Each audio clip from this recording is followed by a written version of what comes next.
Are you saved? Ligtas ka na nga ba? Magandang araw mga kaibigan, magkapet pandasal muna po tayo. Ito po si Father Nono.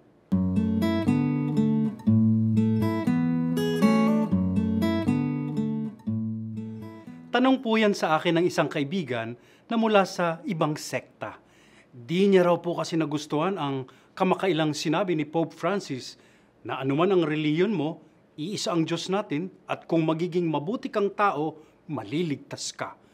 Taliwas daw yan sa sinasabi ng Biblia na si Jesus lang ang daan tungo sa Ama. Si Jesus lang ang tagapagligtas. Sabi ko, pwede nating pagtalunan ang interpretasyon ninyo ng Biblia. Si Jesus halimbawa ay hindi lang yung nagkatawang tao, kundi ikalawang persona ng Santa Trinidad na umiiral na sa simula't simula pa, sabi nga ni San Juan. Pero sapat na siguro na common sense na lang. Paano halimbawa yung mga nabuhay bago ipinanganak si Jesus? Milyon-milyon o bilyon-bilyong tao rin yun. Paano rin yung mga sibilisasyon na hindi naman nakilala si Jesus? Sa Israel lang naman nangaral si Jesus.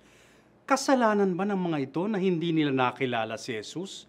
Ang lupit naman ng Diyos kung parurusahan lang sila, gayong ang Diyos ang nagkaloob na sila'y ipanganak sa panahon at lahing nakagisnan nila. At kung yung sekta lang nila ang maliligtas, mga 100,000 lang po sila. Anong mangyayari sa 8 bilyong tao ngayon sa mundo? Mapupunta na lang sa impyerno? Parang ang liit-liit naman yata o ang kuripot naman ng Diyos nila.